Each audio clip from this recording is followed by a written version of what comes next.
there's a reason why it's called artificial intelligence, not artificial general intelligence. It's because the people who are looking beyond, in this field of education, I see a real opportunity here. I think now in this future world that we're moving into, university is going to have to adapt to help people learn much faster. As you said before, it's a kind of arms race, and it's a very dangerous one, which the stakes are incredibly high. There's no simple answer. The only thing we have got is the technology to scale and we try to respond, but that's assuming people can do it, get through, get your paper certificate, and then go into the world totally unprepared and ill-equipped to actually be a critical thinker. In some ways goes full circle. So we started out with Socrates, Plato and others, philosophy.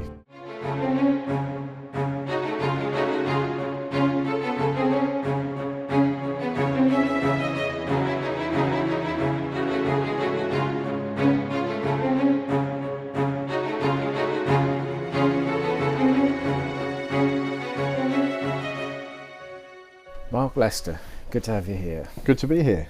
So, talking AI, this is our second episode. Yep. Tell me about yourself and your background. Right, so I am Chief Partnerships Officer at FourthRev, and FourthRev is a company that basically works with top universities and industry to co-design and co-deliver programs to help people transition into tech careers or advance their careers. So we've worked with LSE on data analytics program to help people get into that career, working with a range of different industry partners like Tableau and ThoughtWorks and others, and your good self, as well as with Cambridge on data science and AI programs, and again bringing in partners like the Bank of England to run projects that we do with students to really give them an authentic feel. So these are all project-based type of programs that help students to develop the right skills as well as the critical thinking that university is supposed to bring. So that's what we do. We try and deliver these programs for that. Prior to FourthRev, I've been in higher education for 15 years or more. First really got into it as a teacher, actually, doing a postgraduate certificate of education after a career in consulting, a big shift, as I sort of had a real passion for education, wanted to move in to that, but I ended up finding my way after that experience to head strategy at the Open University, which was a really interesting time where we were sort of overseeing the transition to the new funding regime for students, the student loan, and changing the way we delivered education to a much more digital format, the Open University apps and other things. But then the whole MOOC, massive open online course movement, started in 2012 with Sebastian Thrun launching his AI robotics program. And then you had Coursera start with Daphne Collar, and with the Open University we set up FutureLearn. I moved into there, and I've been basically leading partnerships with universities across the UK, Australia, the US in online education, innovating with these universities in online education and dealing with microcredentials and new forms of qualifications for the new age where it is all about skills and developing skills quickly. So I've been in this world for a long time, seeing how we've all responded to the challenges that technology and change and Industry 4.0 is bringing to us, and that's my background. Excellent. Well, it does seem we're at a crossroads right now, where I think in the last podcast with Professor Song, we talked about the Industrial Revolution and then the Internet Revolution. Now we have the AI revolution. So how, in your opinion, would you describe AI? Oh, interesting. Well, for me, AI, the artificial and intelligence. So artificial, obviously something we've created. I know it was an accident, I think, when Geoffrey Hinton created the neural networks trying to model the human brain, I think, but failed in doing that, but actually ended up creating this. But it's the intelligence, I think, is it's through large language models, and it is basically enabling us to digest the entire universe of text-based material, and now increasingly video and audio material, and be able to assist and answer questions and solve problems at a speed that we have never encountered before. It is proving itself in all sorts of ways to almost feel human in its ability to engage and respond to us and support us in everything that we're doing. So I see artificial intelligence as an exciting opportunity for us to rethink a lot of things and do things in a completely different way, far more efficiently than we've ever done before. But it also poses, I think, for me, tremendous challenges as well. And I'm not sure if we're all ready for some of those challenges. But that's how I think about artificial intelligence. Okay. So from an education perspective, and this is something where I think people are fascinated to learn, is traditional education has been understanding historical topics, understanding where we've been before, and applying critical thinking to innovate, to move forward and to ideally achieve better results. But one of the key fundamentals of success, and that can be defined in any particular way depending on your role, your function, what you're trying to achieve, is in fact the question. And do you think currently we're headed in a positive direction or a negative direction with regards to people's ability to ask the right question? Yes, I think there's two ways. Again, it's this point of inflection where it could go go either direction, really. So I think if you look at the positive angle of where could AI be helpful in us asking questions, is it actually can be used, and it is being used already in one-to-one tutoring applications as a way to stimulate you asking questions. So Carnemigo doesn't, when it's applied in their context, teaching elementary maths, it doesn't necessarily just give you the answer. When you ask for a problem, you say, well, tell me what the answer is. Well, it doesn't do that. It will help you through to ask the right question, to help you figure the right answer out. So I think in many ways, if you train the models correctly, it can be an aid to your thinking. And actually the process of engaging with AI in ChatGPT almost encourages a sort of Socratic approach to how you should formulate the questions. It requires intelligence to structure the right questions, to make the most use of it. So in some ways, I think in terms of a discipline, it could take us in a way where it's very helpfully helping us think about the questions we should be asking to get the right outcomes and learn from the vast repository of knowledge that it contains in its memory. However, I see something else going on at the same time, which is that I think mankind, or humankind I should say, is always defaulted to doing things that make it increasingly easy to be lazy. The remote control, other things that we develop are all designed to stop us having to do anything and do everything from home or in one place. And in the world of work and other things, I think it's no different. We're always looking for the shortcut. And I think where AI can be a troubling development is that you will use it instead of critical thinking. You will delegate critical thinking to AI to answer your questions, to give a very superficial answer, which you never challenge because you're also convinced by the response, and ultimately achieves what you need it to achieve. So I think in an educational context, why it's also a concern is about using it to support your learning, but also the risk that it's being used to cheat, in effect, to being used to get your paper certificate and then go into the world totally unprepared and ill-equipped to actually be a critical thinker. I think again, for me it's more about, is humankind going to use this in a positive way to learn to be better and to advance its critical thinking capabilities and solving problems, or is it going to use it as a productivity tool and to delegate thinking to a tool so that they don't need to think anymore. So given the evidence of what you're seeing in the wider world, in education, and looking at the last, let's say, 5 years, what is the evidence showing that the outcome is likely to be in the short term at least? I think there's contradictory evidence. So, for example, if you look at cheating or using AI to answer assessments or assignments, I think we initially have not seen too much increase in cheating. I think the method has changed. People might Google things or do other things and find other ways to cheat.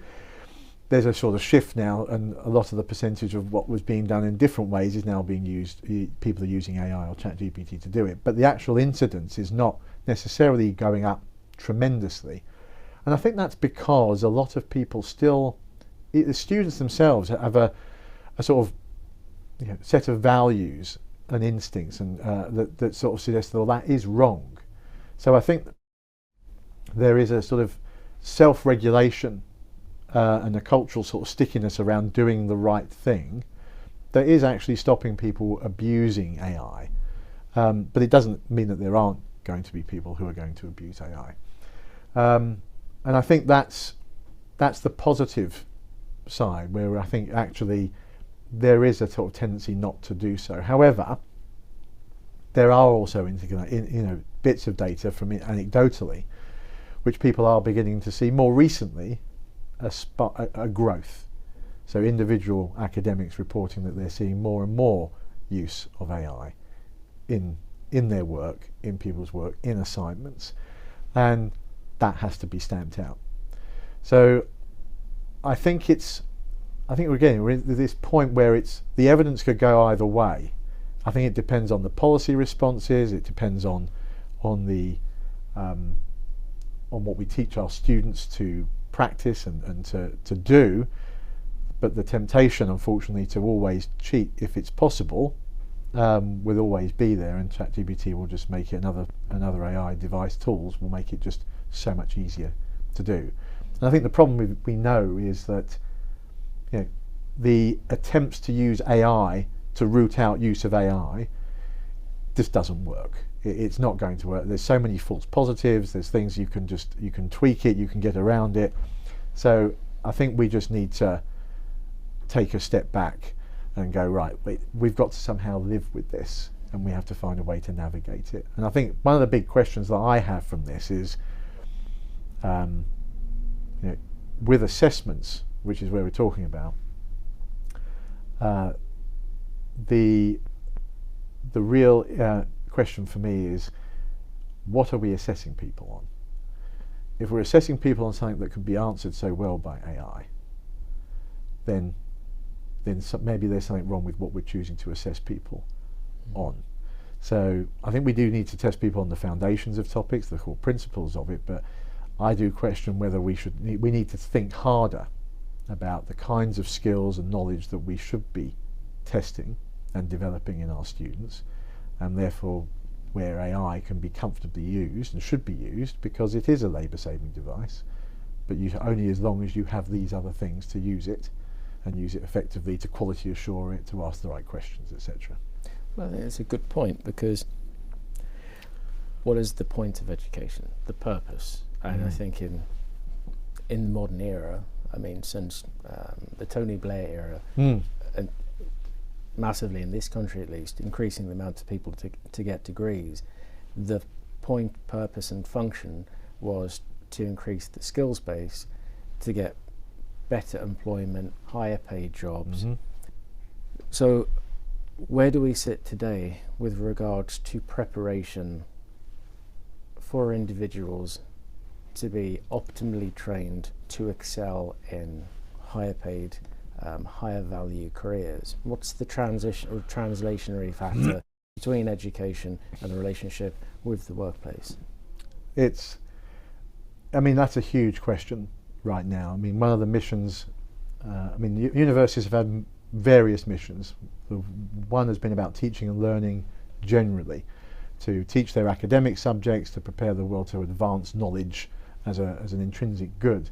The other one, obviously, research and to develop basic knowledge.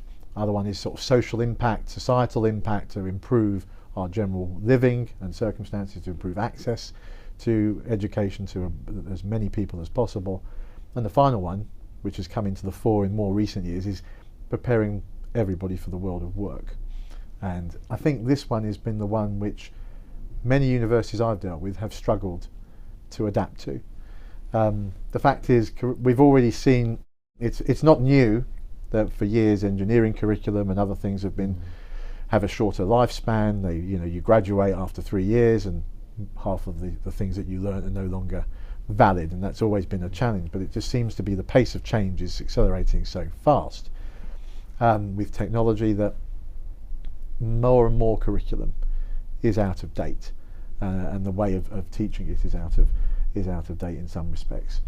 So I think universities are finding, well, before we go to universities, companies are finding they can't find the right talent. So on a pure skills level, you've got IBM, Google, Facebook, all the big tech companies piling into education. They're all coming out with certificates of their own and professional standards of their own, and other companies and industries are doing the same because there is a gap. Things are moving so quickly that universities, which can take a year or two to approve a new qualification, can't respond or haven't been able to respond to the needs of what industry is asking for. They are now responding to that. So we need to address those skills requirements, those fundamental skills requirements. So universities are having to think very hard about doing that. One way they're doing it is they're investing in micro-credentials. They're thinking about shorter forms of learning that can be gotten out to market quicker. The challenge has been the market's acceptance of these things. Companies don't truly understand what they are. They're all of different lengths. They have no standards against them. They're not recognised in any shape or form. So it's very hard for companies. They're a signal of knowledge. They're a signal of lifelong learning and investing in yourself, but they're not understood yet fully to be accepted. Although some are in where you have an industry standard, like I know how to use Microsoft in the cloud, or I know how Amazon cloud work, where it's that clear, they can do it. But in other ways, it's not. So universities are trying to do that. They're also trying to partner more with companies, and I think this is where we are focused as a business in FourthRev, which is how do you bring universities and industry together? Because universities admit they're not strong on the skills-based curriculum. They're not good at helping people do particular jobs necessarily. It's not what they were originally designed to do. So they need help to move into that direction. I think where universities need to really think hard is how do they develop those broader sets of competencies, the critical thinking and the problem-solving ability, the advanced communication, the more complex interdisciplinary types of problem-solving. I think that's where universities have a real part to play. But it's making that an explicit goal of your learning. It's actually how do you cultivate those skills generally? How do you make that obvious to the learner that's what they're getting? I suppose a lot was when we went through university's time. I did history in my past, and I know I learned how to analyse. I knew my subject. I could answer essay questions really well, but I don't think I actually ever appreciated the skills, the competence, the critical thinking, the problem solving that I was developing. It was kind of implicit, and I didn't really understand the transferability of those things. I think what universities need to really think about when we're designing programs to help people develop and enter the workplace and be prepared for the workplace is be much more conscious of those human skills that we're developing, and how you cultivate those in a very active way, and how you transfer them beyond your discipline to problems that society faces, or whatever environment you're going into, you can be effective. And then the key thing, I think, on top of that is learning how to unlearn and relearn, because the world is going to change so much. So again, those meta skills of learning how to learn, being conscious of your own learning and ability and what enables you to learn is again something that universities didn't teach. You kind of figure this out on your own, what you think works for you, and it may or may not be working very well, but it's how you do it. I think now in this future world that we're moving into, universities are going to have to adapt to help people learn much faster, unlearn new skills and learn new skills. Well, there is a huge change in the speed of everything. I mean, the speed at which AI, in any way that it's looked at now, is evolving so rapidly, and it raises many questions which, for example, the recent investment in the US, the $500 billion on infrastructure, yes. It's only been a week. I mean, we were aware before, actually there's incredible efficiencies coming out, so it's not going to cost anywhere near what it did to train a model. Yep. So this infrastructure probably isn't as needed as people think, and that's only a week after the initial announcement. The idea that AI is in fact a technology problem, that's not really the case. Cars are a technology, computers are a technology, but it's the utility gained by cars. Well, you wouldn't call that an industry and technology, you'd call that a bus driver or motor racing or a cab company. There's the economics of it, and both on the retail and the commercial side of any technology. So we're moving more into that space very, very quickly, where how are humans going to use it? And again, I think we discussed beforehand the difference between business to business, business to retail, and enterprise have completely different dynamics. So are people coming out of education understanding, well, actually one thing works for one but it doesn't for another? Personalized AI, in the sense that, I mean, I would look at ChatGPT as personalized. I as an individual would prompt, I may gain utility and better function for my job, but that's not scalable. That's not actually affecting an organization with 10,000 employees. That's almost a new AI sector which is coming, which lives by different rules. But then if we replace AI with performance, and you can use the utility of AI at an enterprise level, then the skills and the training that are required is to understand how to optimize performance, increase opportunity, increase profitability, reduce risk, increase resilience, and end up in a position where that's more cerebral. There's an ethical element. How do you deal with what is the cost of growth? There's always a cost. Are you willing to consider the risks as much? And that becomes more traditional in the sense. It's just the utility through AI. It's changing the scope from a tech to a business perspective. Are you seeing a change in the profile of the type of students, the age of students, the position of students, which may be more appropriate to be positioned, who are facing these challenges in larger companies? I think universities are generally seeing student populations shift. There is a clear, I mean, there's been a commercial reason, a financial reason for that too. But there is increasing demands of an adult working population to come to university. It was a traditional undergraduate population. That was who they were serving, 18 to 21 in the main. What we're seeing now is that in terms of revenue, postgraduate and in the UK international students account for over 50% of the tuition revenues that these universities are getting. It is a fundamentally different game. That's because the pressure from governments to keep the costs of undergraduate provision low means that tuition fees haven't risen in the UK, so there's a lot of pressure now on universities to cross-subsidise their UK audiences with postgraduates and international students.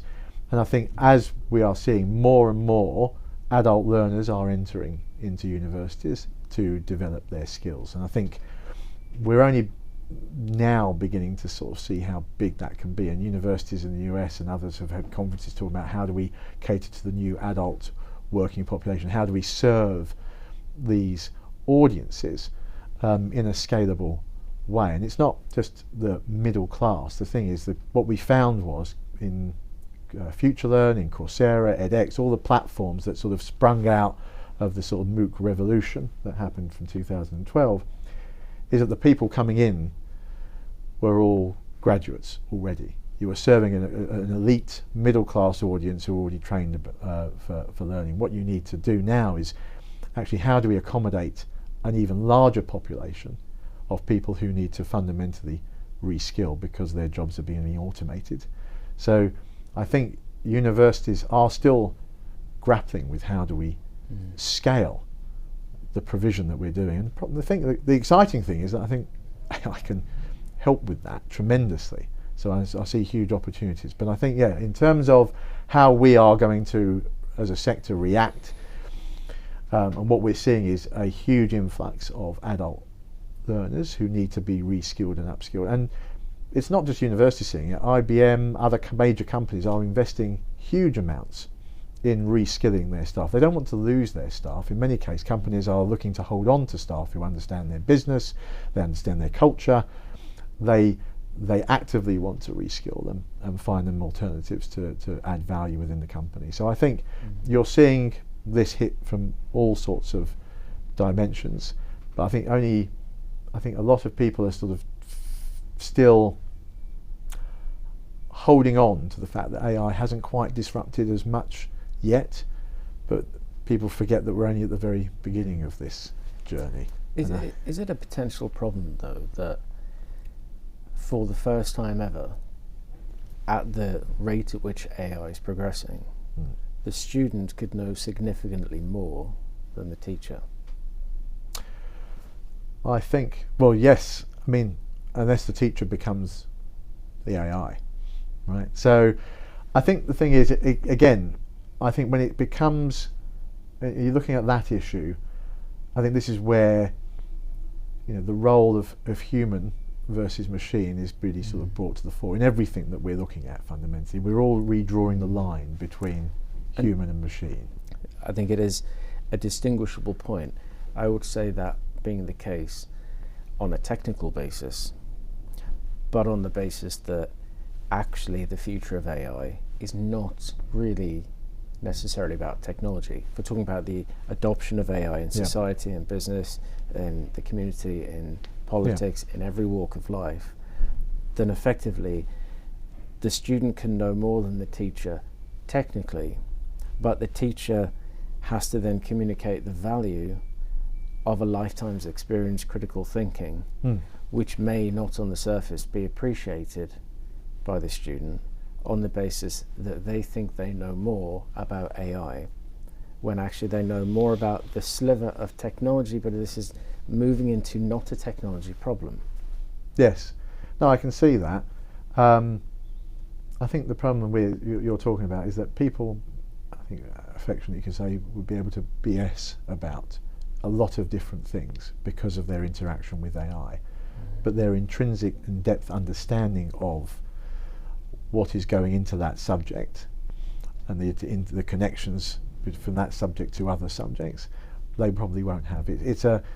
AI provides a superficial level of education, and it will be hard to convince, I think, workers and people to think that they do need to listen to that, because actually in the most cases you can get by with other people who have also very limited knowledge, and it's only at the higher, more advanced levels that you really do need to understand. It's false knowledge in a way. Yes, it is false knowledge. It's the perception of knowledge, or the perception of understanding based upon access to knowledge, but without the critical thinking or the real appreciation as to why. Yes, I mean, we have this in music with producing, and we can work on the same one song potentially 60 times. Yeah. Now, there's a very rational and logical reason that you do it again and again and again,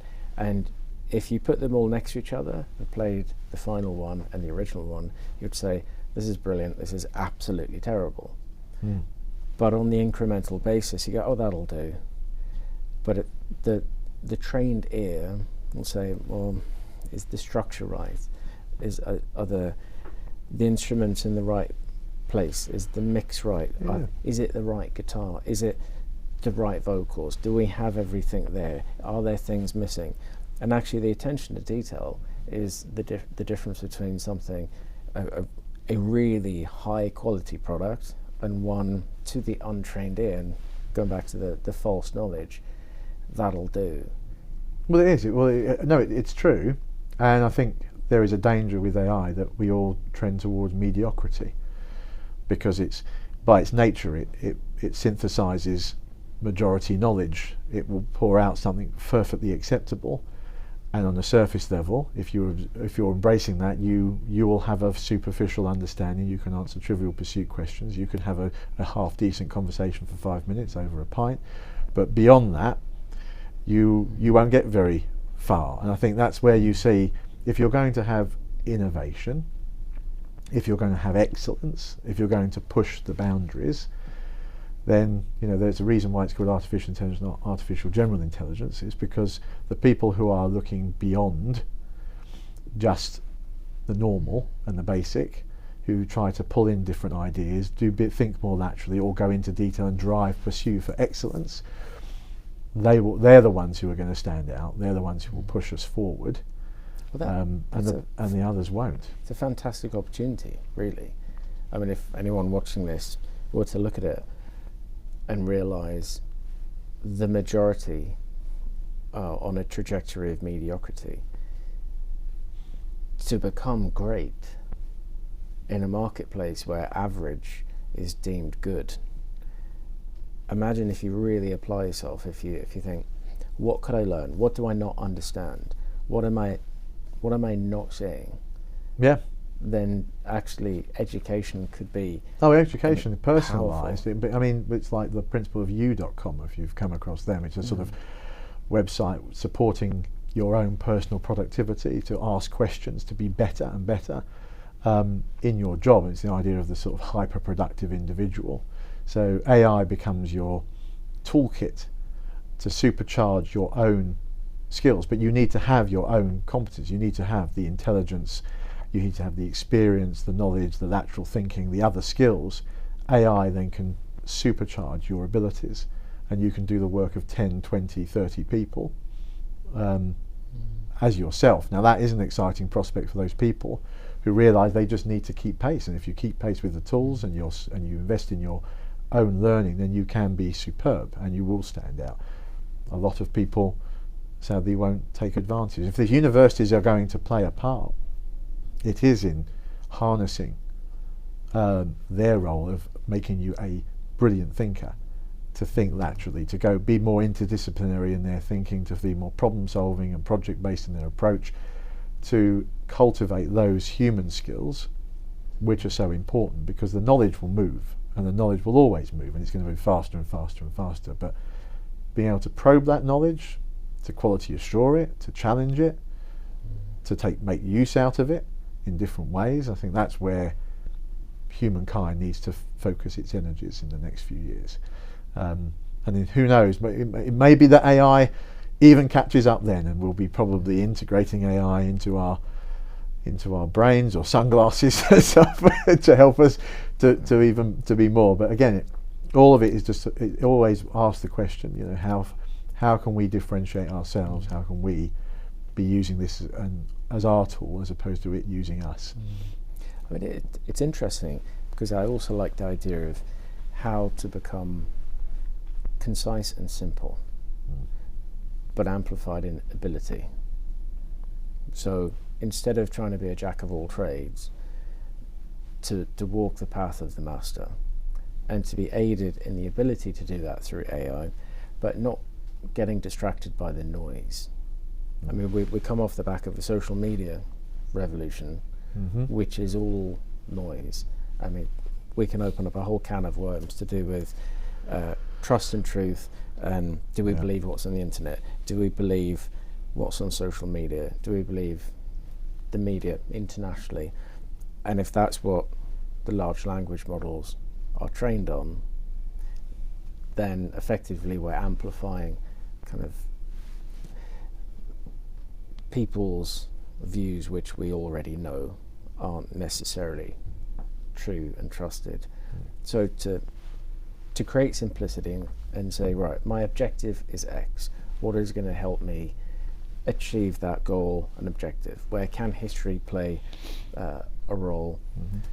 Where can you discern the difference between fact and subjectivity? And effectively,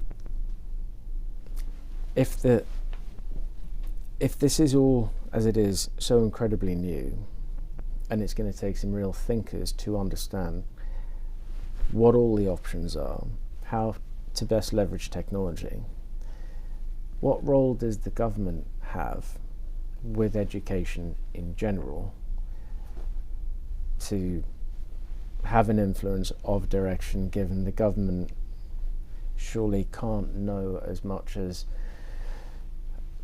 anybody else, who this is the Wild West. So yeah, I wish I knew the answer to that one. The governments for me, they set the guardrails. You know, it's ultimately the markets that drive innovation. They solve problems in businesses. People are solving problems on all sorts of levels. So in terms of what the government can do, protecting ourselves from the worst parts of what this technology could be used for is kind of what they need to do. But also making sure we take advantage of it. So government have a tremendous power to obviously regulate. They have a tremendous power to signal and fund different activities. So I think in terms of what they should be doing in education with AI, I think they need to allow the sector, the educators, to understand the technology, to make use of it. They need to make sure that they're educated in the risks of doing so. There's a lot of best practice, there's a lot of things they can do to help the sector understand more broadly what it is about, what are the dangers and what are the right ways to do it, and to disseminate that best practice and to put their authority behind it.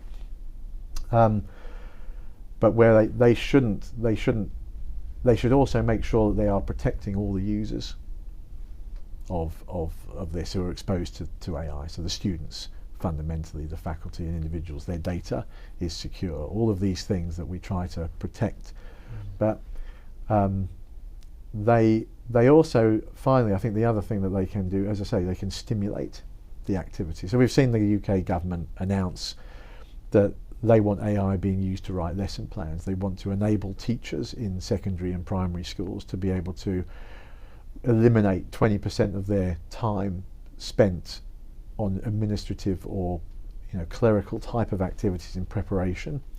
So there's some good things that they can signal, but I think governments, I don't think governments can put the genie back in the bottle, so to speak. So I think where governments are going to have to do is try to, as best they can, protect, provide some legal framework to make sure that the worst offences of AI can be contained, which is, I think, the basis of the EU Act, AI Act, which is trying to sort of categorise different types of use cases for AI, and those which are very high risk are much more strenuously regulated and controlled so that you can't create harm, and others which are less so can be let to go ahead. So I think for me the role of government is there, but the challenge we've got is that there is no one government. Governments are torn between their two tasks, obviously protecting people but also supporting economic growth and the companies that are in there. So where I see a natural problem for government is if another country is deregulating and allowing all sorts of uses for AI which can advance their businesses and be deliver competitive advantage, then how far does government balance regulation with the economic growth? And that's always been the problem of our world. So this really turns quite scary quite quickly when you have an AI arms race with each country ideally going it alone. Whereas it's not a fun position to be in, because whatever they do, you've got to balance massive opportunity or loss of opportunity with huge risk. But equally, the idea of democratizing AI. Yes. On the optics are that it's available to everyone, but primarily it's 3 players who are making it available to everyone. So it's not really democratized in the sense. It will change where it does become available to everyone. And effectively, if you're from a poorer working class background, currently it looks like to do something good in AI, you need significant amounts of funds. So it's very undemocratic in the sense that it's unobtainable by the masses. But equally, that will change very quickly. But then you'll have a massive destabilization of power from the big tech company perspective, and it's for the governments to allow that to happen. It's I think the thing is, I mean, in this field of education, I see a real opportunity here.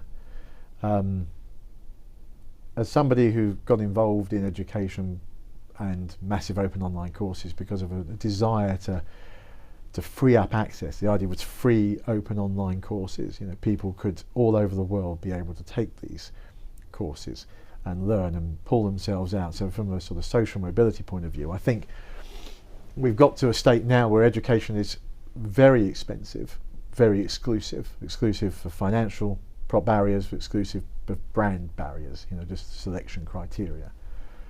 What I see as a huge opportunity is even in a world where it's contained, that it's possible now. The proliferation is enabling us to potentially scale reasonable quality education of a sort to a lot of people. First of all, everybody who can get access to the internet, but even with organisations like 1 Billion and others trying to do it offline, so you can do an offline version of these things to train up people. So I'm actually, in some ways, I think it could be really exciting what's going on. I think Squirrel AI just launched last year, again, an adaptive learning platform, which can, the goal here is to get millions of students trained up and supported with one-to-one tutoring and an adaptive system that's going to help them do that. I think all these are really exciting developments, at least for the field of education. And I don't see these giants sort of creating a barrier. But where I see it as a scary risk is in, well, actually for universities, an AI-driven university, what would stop any entity, a country saying, right, we're going to move ahead, we don't really worry about the regulations, but we can provide degrees for virtually nothing, because we have AI doing all of it. They do from the curriculum development to they've got agentic AI creating the videos, creating the course material, adapting it. The AI reads the new literature coming out, updates the curriculum. It can all be delivered theoretically. What will that do to the business models of most universities? How do you deal with that? And you can have 1 or 2 dominant institutions literally training in the world, and what could you do with that power when you're educating so many people? And what could infect it? What could be lost? All the issues around, certain minorities or other content and curriculum and ideas and cultures just get sort of moderated away by AI to selecting out minority content. So you have a distorted view of education, and you don't have the richness and diversity of it. So there are these challenges that may come from even within the education field, but I see the bigger risk that you're talking about beyond education. It is the fact that we are in a multipolar world. If nobody has control, it's highly competitive. It's used not to benefit humanity, not to pull up the average, but to give unfair advantage or advantage to particular groups,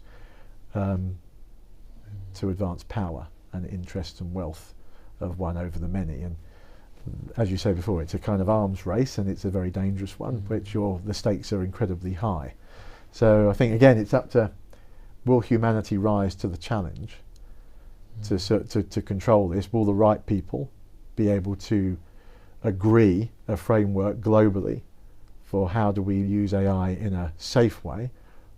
Or will we face the problem we've always faced in humanity, that when somebody is proven willing to break that rule and do something different, and everybody else then has to follow suit, and then we're back where we started. This is the dilemma, I think, that affects us when we think about, well, how do you affect control change on a global scale with competing cultures, competing economic and political interests?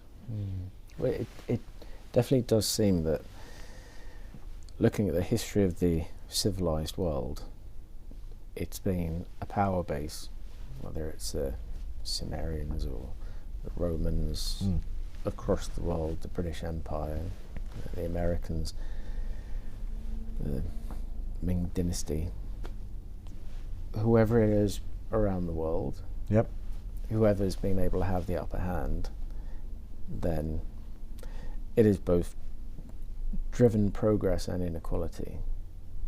And this will probably just be the same.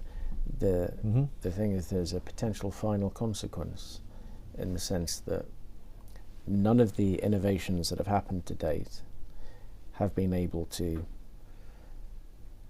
compete with themselves. And that's the peculiar thing. AI is most likely not loyal to any particular nation state. No.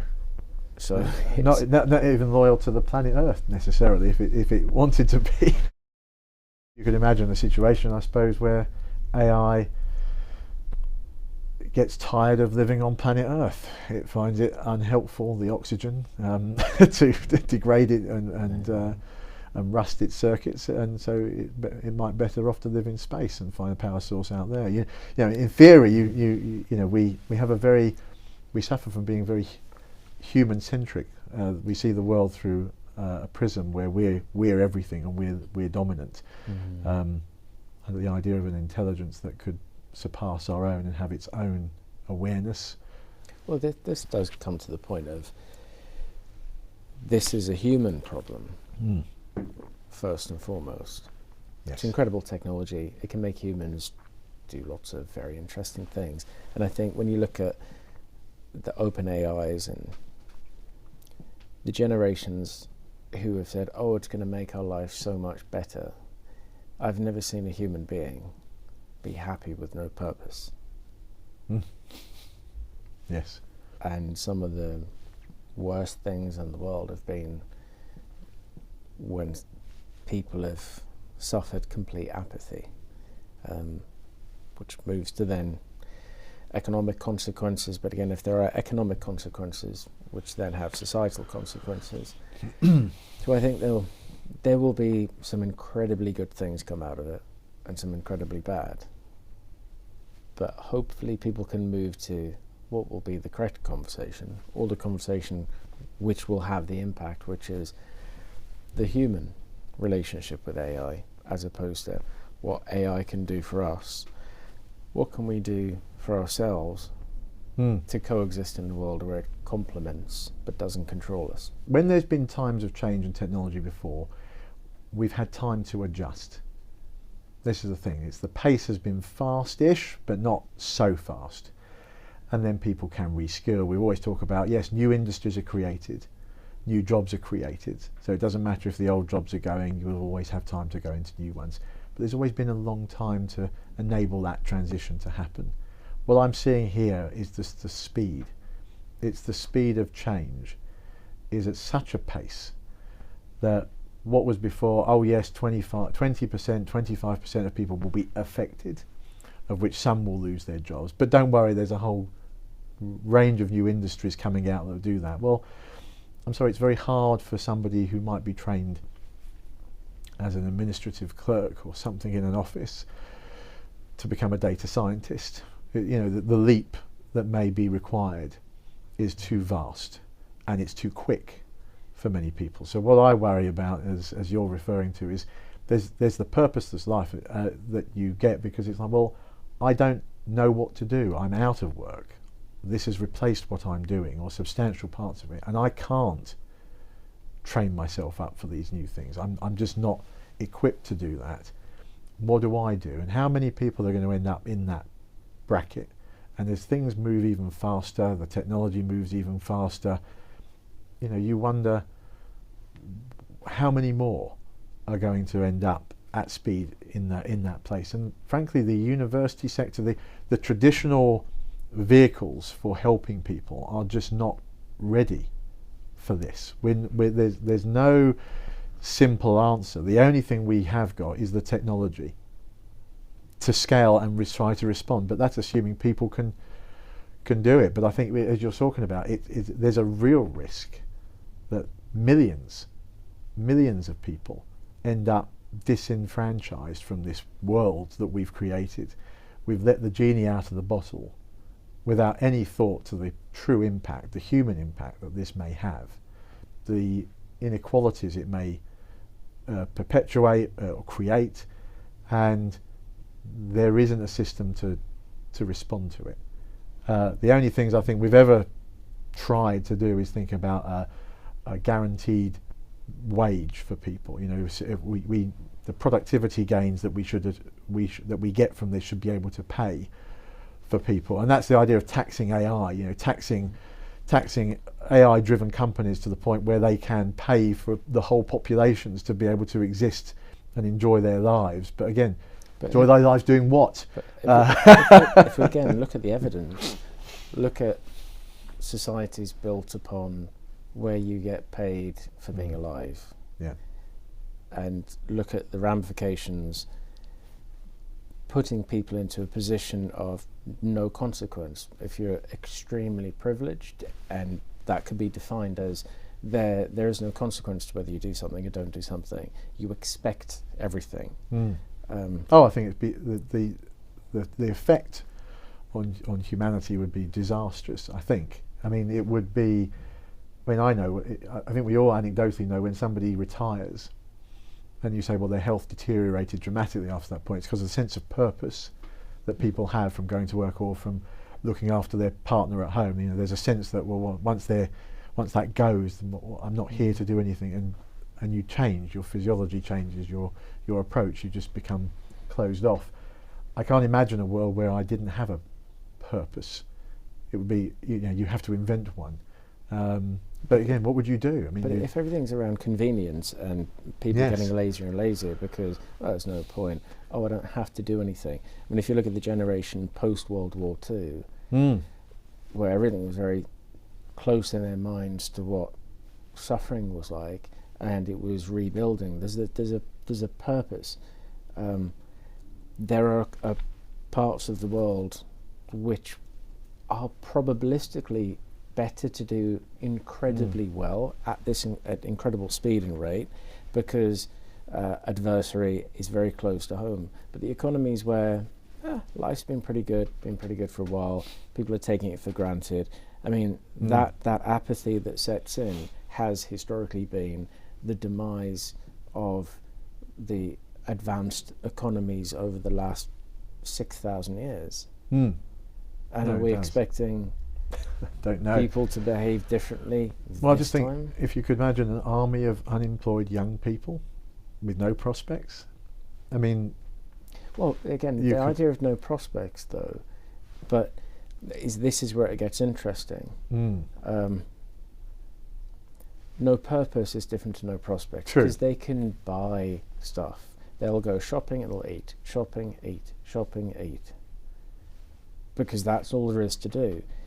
There's no purpose. Yeah, they can have what they want because they're on this universal income.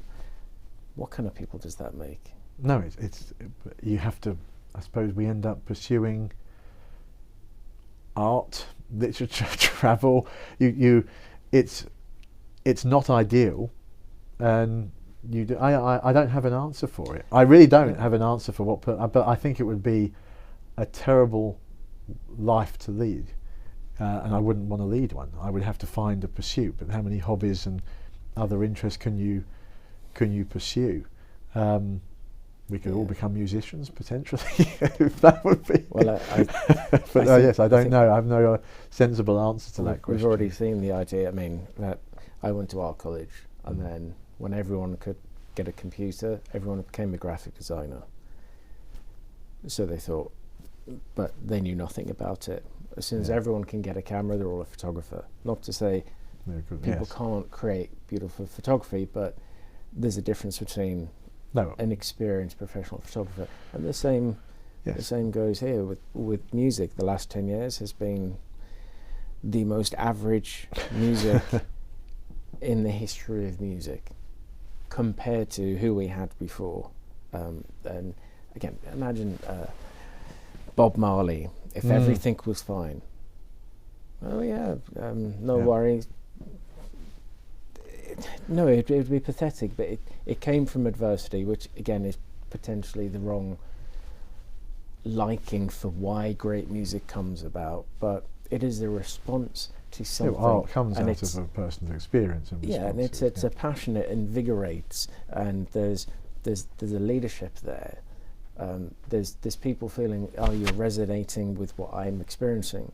What are you going to have when everyone's just, life's okay, got what we want? Pointless. Yes, I don't know. It's a sad state. I suppose we could all throw ourselves into education. Well, we will just learn. We will learn and learn and learn. This is where the critical element of education is, because there will still be a huge amount of problems to solve. But it goes back to the original point. Why ask certain questions? Are we even aware? To be cognizant, to observe, to view ourselves as human, and from the human experience, to understand there are questions to ask, which AI is not asking, is not interested in, and doesn't matter, because we have the one thing that it doesn't: genuine human emotion and human experience. That's effectively going to be taught, that framework of thinking, to understand who we are, where we've come from, and say, we as people need to learn that. We need to learn how to discuss, address, and then implement that into our lives, whether it is art, whether it's enterprise technology, whether it's addressing climatology, anything. Comes back down to what you're up to. Yes, but interestingly, it almost in some ways goes full circle. So we started out with Socrates, Plato and others, philosophy, thinking about humanity, where we've come from, what is the right way to live, and pursuing the academic fields for their own right to discover new knowledge, to improve the human existence. We're being driven more recently to the knowledge economy, to provide skills, to solve tangible problems, to solve problems. Well, again, if AI and other devices can solve, with their computing power, solve those problems, we get to think about the bigger questions of humanity's existence, of what we're about, where we should be going, how should we leverage these technologies towards a better world, a better future.